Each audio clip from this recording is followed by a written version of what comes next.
السلام علیکم، آپ دیکھ رہے ہیں قوم ڈیجیٹل. میں ہوں حمیرہ احسن. ہمارے ساتھ اسٹوڈیو میں اس وقت موجود ہیں میاں غفار صاحب، جو کہ تحقیقاتی صحافت کا ایک بڑا نام اور روزنامہ قوم کے چیف ایڈیٹر. میاں صاحب، پھر جنوبی پنجاب بازی لے گیا. سنا ہے پی ٹی آئی کے کچھ اراکین جو کہ لا تعلقی کا اعلان کر چکے ہیں. کیا کہتے ہیں آپ اس بارے میں؟ دیکھیں، یہ بڑی مزیدار بات ہے کہ ہمیشہ سے جنوبی پنجاب ہی بازی لیتا ہے، اور یہیں سے 2018 کے الیکشن میں بھی انہی لوگوں نے وفاداریاں تبدیل کی تھیں. اور جب سے میں کم از کم 93 سے 97 سے جو میں الیکشن دیکھتا آ رہا ہوں اس خطے میں، تو یہاں وفاداریاں تبدیل کرنے والوں کی، اور یہ یہاں کے لوگ جو ہے نا، یہ حکمران پارٹی کے لوگ ہمیشہ مانے جاتے ہیں. لیکن اس مرتبہ بڑی حیران کن جو تبدیلی ہوئی وہ یہ ہے کہ آج ملتان کے پریس کلب میں 10 اراکین قومی صوبائی اسمبلی جو ہے وہ اکٹھے ہوئے، اور انہوں نے وہ اکٹھے ہوئے تھے عمران خان نے جو پچھلے دنوں جو انہوں نے موقف لیا اگینسٹ اسٹیبلشمنٹ، یا جو انہوں نے بڑی تلخ اور سخت باتیں کیں، ان باتوں کے حوالے سے انہوں نے مذمت کے لیے وہاں جمع ہوئے تھے. تو وہاں ایک عجیب ماحول بن گیا. اب لوگوں نے سوال کیا، جی آپ نے عمران خان سے یا پی ٹی آئی سے علیحدگی اختیار کی ہے؟ ان میں صرف 2 لوگوں نے کہا کہ جی ہم نے جی علیحدگی اختیار کی ہے، ہمارا پی ٹی آئی سے کوئی تعلق نہیں، ہم پی ٹی آئی چھوڑنے کا اعلان کرتے ہیں. اور یہ دونوں صاحبان جو تھے یہ وہ تھے جنہیں پی ٹی آئی نے اس مرتبہ ٹکٹ ہی نہیں دیے. ایک تھے ملتان سے ظہیر الدین علیزئی، کیونکہ ان کی جگہ پہ شاہ محمود قریشی جو ہے وہ اپنے وہ رشتہ دار معین ریاض قریشی کو لے آئے ہیں. حالانکہ میں سمجھتا ہوں کہ معین ریاض قریشی بھی ایک اچھا امیدوار ہے، لیکن ظہیر الدین بہرحال پچھلی مرتبہ جیتے تھے، ان کا حق بنتا تھا، ان کے ساتھ زیادتی ہوئی. لیکن یہاں ایک اور مسئلہ ہے کہ ظہیر الدین نے حلقے سے بالکل رابطہ نہیں رکھا تھا لوگوں سے، وہ رابطے میں رہتے ہی نہیں تھے. تو ایک تو انہیں ٹکٹ نہیں ملی. اب جسے ٹکٹ نہیں ملی وہ پارٹی میں رہے یا پارٹی کو چھوڑ دے، اس سے فرق نہیں پڑتا. دوسرا جناب، پارٹی چھوڑنے کا اعلان کرنے والے ہیں چبارہ ضلع لیا سے. چبارہ لیا کے تحصیل ہے، یہ چوک اعظم یا جھنگ کی طرف جائیں تو یہ چبارہ ایک نئی تحصیل ہے، یہ 1984 میں یہ بنی تھی تحصیل. تو چبارہ سے ہیں ایک ایم پی اے کیسر مکسی. اب کیسر مکسی کا ایک اختلاف ہے عمران خان کی فیملی کے ساتھ. وہ یہ کہ عمران خان کی ہمشیرہ جو ہے نا بہنوئی، انہوں نے وہاں کو زمین خریدی. تو ہیں یہ سارے ہی قبضہ مافیا، کیسر مکسی بھی قبضہ مافیا. وہاں جتنے بھی ایم پی ہیں نا، وہ مجھے ایک لطیفہ یاد آتا ہے. ایک مرتبہ ننکانے کا ایک گاؤں تھا، تو وہاں رات ایک برات گئی کسی جگہ شادی پہ. تو پولیس نے جب برات پہ ریڈ کی تو براتیوں میں شامل 30 افراد جو تھے نا، وہ سارے کے سارے اشتہاری نکلے، دولہا بھی اور دولہے کا والد بھی، سارے اشتہاری نکلے. تو یہاں بھی اسی قسم کی صورتحال ہے کہ وہاں جتنے بھی باثر ہیں سارے کے سارے ہی قبضہ مافیا، نیڈ مافیا، اور وہ جو ایک پی ٹی 1 مافیا ہے جو کہ زمینوں کے کاغذات خریدے. اور لیا ایک ایسا ضلع ہے پنجاب کا جہاں لوگوں کے پاس جو ہے، لوگوں کے پاس کاغذات جو ہیں، وہ جتنی لوگوں کے کلیم اتنے زیادہ ہیں. لیا کی زمین اس سے 30% اگر لیا ضلع کی زمین ہے تو کلیم لوگوں کے پاس 100% ہے. یہ صورتحال لیا کی ہے. تو کیسر مکسی کا اختلاف تھا عمران خان صاحب کے ساتھ، اس یہ قبضہ نہیں لے کے دے سکے یا زمین واگزار نہیں کروا سکے. تو یہ انہیں ٹکٹ نہیں ملی. ٹکٹ وہاں کسی اور ایک کوئی مجھے نام ابھی بھول رہا ہے، کوئی میجر صاحب ہے، انہیں ٹکٹ مل گئی. تو یہاں سے بھی ایک اختلاف بنا. تو یہ 2 لوگ تو خیر چھوڑ گئے، اور ان کا چھوڑنا نہ چھوڑنا ایسا ہی ہے جیسے جنگل میں 2 بندے جا رہے تھے تو آگے سے ڈاکو پڑ گئے. انہوں نے کہا یہ نکال دو جو کچھ جیب میں ہے.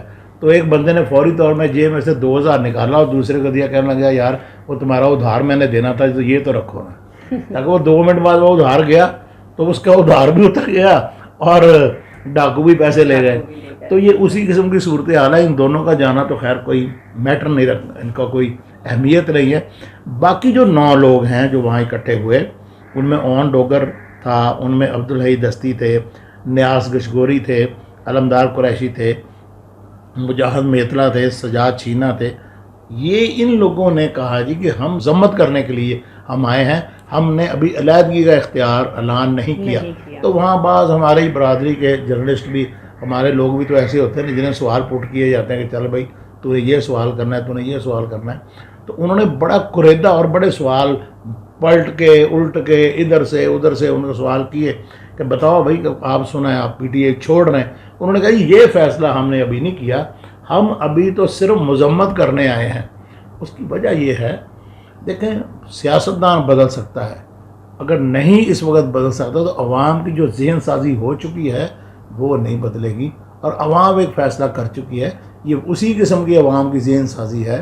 اللہ نہ کرے حاکم بدہن جیسے 1971 میں لوگ عوام بدل گئے تھے, تو پھر جب عوام ساتھ نہیں ہوتے تو پھر حالات جو ہے نا وہ کنٹرول میں رہتے. اس مرتبہ یہ عمران خان نے غلط کیا ٹھیک کیا یہ تو مستقبل بتائے گا, آنے والا وقت بتائے گا, لیکن ابھی تک کی یہی صورت. میاں صاحب جو تیزی سے یہ تبدیلیاں آ رہی ہیں وفاداریوں میں, تو کیا یہ آنے والے ٹائم میں الیکشن کی پیشین گوئی نہیں کر رہے؟ ہاں یہ تو الیکشن کی تیاری ہے بالکل. میں یہی سمجھتا ہوں کہ جو اتنی تیزی سے ایک کراچی سے چھوڑ رہا ہے تو ایک اسلام آباد سے چھوڑ رہا ہے, ادھر ملتان سے کوئی چھوڑ رہا ہے, ادھر کراچی سے اعلان ہو رہا ہے اور وہ ٹی وی پہ آ کر روتے ہوئے کہہ رہا ہے کہ میں نے تو نہیں چھوڑا. تو یہ جو ماحول بن رہا ہے نا یہ 23 تاریخ تک اسی طرح چلے گا, اور جتنا بھی ابال ہے نا, جتنا بھی یہ گرد و غبار ہے یہ چھٹ جائے گا میرا خیال 23 تاریخ کو, کیونکہ سپریم کورٹ نے 23 کو طلب کیا ہے سب کو, جو الیکشن کے حوالے سے جو آئینی رٹ ہے اس کے اوپر. تو یہ تو مجھے بھی لگتا ہے کہ الیکشن بہرحال ہوں گے, کل ہوں 2-3 مہینے بعد ہوں, میرا خیال شاید اگست میں یا سپٹمبر میں الیکشن. مطلب ہم الیکشن دیکھ رہے ہیں آنے والے ٹائم. الیکشن میں دیکھ رہا ہوں. اچھا وہ مائنس عمران خان ہوں پلس عمران خان ہوں, اس کا ابھی فی الحال کچھ نہیں کہا جا سکتا کیونکہ اسٹیبلشمنٹ نے اور جو ساری پارٹیاں پی ڈی ایم نے ان کو نظر آ رہا ہے صاف, یہ جیسے سامنے لکھا ہوا نظر آ رہا ہے کہ جی ہم تو الیکشن نہیں جیتتے, اور بڑے بڑے برج الٹیں گے. یہ اسی طرح الٹیں گے جیسے 71 میں بنگلہ دیش مشرقی پاکستان میں الٹے تھے, اب بنگلہ دیش بن گیا تھا. یہاں بھی برج الٹنے ہیں, لیکن یہاں سیاسی تبدیلی آئے گی. ہمارے ہاں الحمدللہ ایسی کوئی تحریک نہیں ہے, ایسی اگر کوئی ہے بھی کوئی چند لوگ ہیں جو کہیں میٹر نہیں کرتے. ہمارے ہاں سارے محب وطن پاکستانی ہیں, سب پاکستان سے محبت کرنے والے ہیں, اور ہمارے دشمن نے بہت سا پروپیگنڈا کشمیر میں بھی کر کے دیکھ لیا, آزاد کشمیر میں بھی کر کے دیکھ لیا, مقبوضہ کشمیر میں بھی کر کے دیکھ لیا, گلگت بلتستان میں بھی کر کے دیکھ لیا, بلوچستان میں بھی کر کے دیکھ لیا. لیکن الحمدللہ پاکستان کے تمام جو شہری ہیں اور تمام قومیتیں جتنی میں وہ انٹیکٹ ہیں. یہ ٹیمپریری فیزز ہوتے ہیں, یہ آتے ہیں چلے جاتے ہیں, یہ آتے رہتے ہیں, یہ ہوتا ہے. لیکن اب میں جو آپ کو بتانا چاہتا ہوں نا کہ بدلیں گے تو سیاستدان بدلے, وفاداریاں بدلے, عوام بدلنے کو تیار نہیں ہے. اچھا یہ جو پکڑ دکڑ والے معاملات ہیں یہ سارے یہ عارضی فیزز ہوتے ہیں, اس قسم کی چیزیں ہوتی ہیں. اب دیکھو نا کوئی کسی کا دل تو نہیں بدل سکتا نا, جو ایک مرتبہ کسی کے دل میں کوئی بیٹھ گئی بات تو آپ اس کو نہیں ختم کر سکتے. لہٰذا میں نہیں سمجھتا کہ الیکشن اگر مائنس عمران خان الیکشن ہوتے ہیں تو پھر بھی جو بھی وہ یہ وہی کہتے ہیں نا وہ ایک کھمبا کھڑا ہوگا تو وہ بھی الیکشن جیتے گا. میں جنوبی پنجاب کے ایک بہت ذمہ دار بہت بڑے خاندان کے ایک نوجوان کی بات کرتا ہوں, تو اس سے گپ شپ لگ رہی تھی اور انہوں نے کہا وہ کوئی معمولی نہیں بہت اچھے عہدے پہ رہے ہیں, پنجاب لیول کے عہدے پہ رہے ہیں. تو انہوں نے کہا یار یہ جو حالات بن گئے ہیں نا, جو عمران خان ویو لے کے آ گیا ہے, اس میں تو مجھے پر لگتا ہے یہ میرے گیٹ کے سامنے جو ریڈی والا کھڑا ہے, اگر یہ جو خواجہ فروز اگر عمران خان نے اس کو ٹکٹ دے دیا تو مجھے یہ ہرا دے گا, اگر میں اس سے ہار گیا تو میں تو اس شہر میں رہنے کے قابل نہیں رہوں گا. یہ صورتحال بنی. اچھا میاں صاحب, اب تک جو عوام کی ذہن سازی ہو چکی ہے اس میں آپ کوئی رد و بدل سمجھتے ہیں ہو سکتی ہے, کوئی تبدیلی آ سکتی ہے؟ دیکھیں ناممکن. میں آپ کو بتاتا ہوں, کمیونزم نے 80 سال رشیا کو دبا کے رکھا. کمیونزم نے 80 سال وہاں دیکھیں کوئی قرآن نہیں پڑھ سکتا تھا, وہاں پورے رشیا میں سے قرآن مجید کو ہٹا دیا گیا تھا. قرآن مجید وہاں تحریری شکل میں نہیں تھا.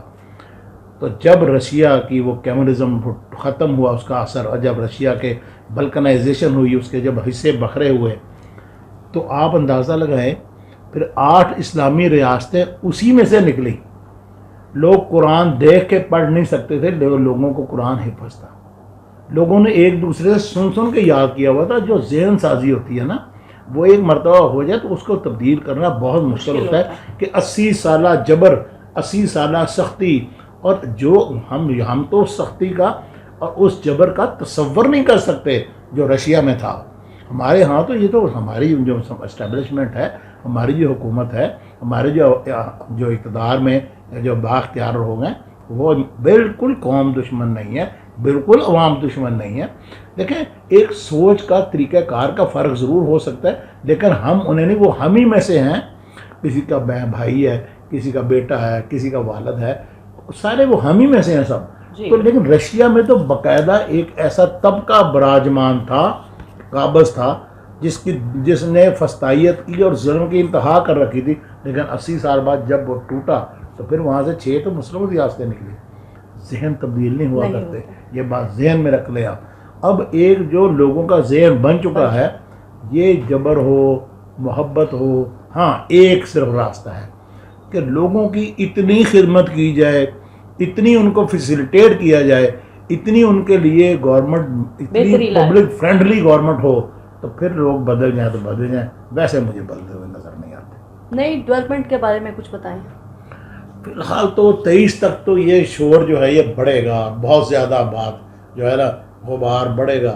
23 کے بعد کوئی ڈیولپمنٹ ہوتی ہے تو دیکھیں. لیکن ایک چیز ہے، جو جہاز کھڑا ہے جس کے بارے میں سوشل میڈیا پہ بہت کچھ کہا جا رہا ہے کہ جہاز کھڑا ہے، سواریوں کا، بڑے مسافر کا انتظار کر رہا ہے، اور وہ جہاز کو مسافر نہیں مل رہے. ورنہ اس ملک میں اور اس خطے میں تو یہ رواج تھا کہ جہاز بعد میں پہنچتا تھا اور 80 ٹرنک اور پورا خاندان پہلے پہنچ جاتا تھا ایئرپورٹ پہ. تو اب وہ چیز نہیں ہے. ایک جو ہے بہرحال مضبوط سٹینڈ تو ہے. دیکھیں کیا رزلٹ نکلتا ہے، وقت بتائے گا. بہت شکریہ میاں صاحب. آپ نے ابھی میاں غفار صاحب کی گفتگو سنی.